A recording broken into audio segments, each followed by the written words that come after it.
The ending of facing El Chapo comes down to one dangerous decision. Arturo Carmona and Hector Rosales choose to do their jobs, even after realizing that capturing El Chapo could get them and their families killed. After stopping a stolen Ford Focus, Arturo and Rosales discover that the two men inside are Archolo and El Chapo. Instead of accepting El Chapo's offer to let him go, Arturo follows police procedure and takes both men into custody. El Chapo then tries to buy their loyalty, first offering them $10 million each and eventually increasing the offer to $15 million each. He argues that they could become rich and protected if they simply deliver him to Chirrillos.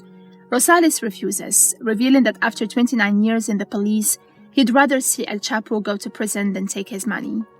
The situation becomes even more dangerous when El Chapo's associates discover where he's being held. Arturo sends a photograph of El Chapo to Commissioner Valladares, allowing the authorities to confirm that they really have the cartel leader. But the photograph also puts Arturo's family in danger. The cartel discovers where Arturo lives and sends armed men to his house, threatening his wife Isaura and their daughters. El Chapo uses the threat against Arturo's family to make one final attempt to break him.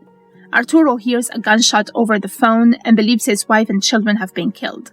He grabs his weapon and prepares to shoot El Chapo, but the Marines stop him. Then Isaura calls back and reveals that she and the girls are alive. The army reached the house and protected them. Arturo is overwhelmed with relief and punches El Chapo, but the Marines finally take control and place him in custody. The capture also creates a struggle over who deserves credit. The Navy wants to claim El Chapo, but Commissioner Valladares makes it clear that the federal police captured him first. He even handcuffs himself to El Chapo and insists that they all go together to report the capture. Arturo and Rosales may not have planned to become the men who caught one of Mexico's most wanted criminals, but their decision to follow through makes them central to the operation. The film's epilogue shows that the two officers survived the ordeal. Arturo is promoted and commended for his actions and later assigned to a security detail overseas.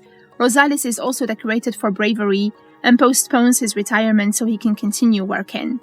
Most importantly, the two men come out of the ordeal with a genuine respect for each other.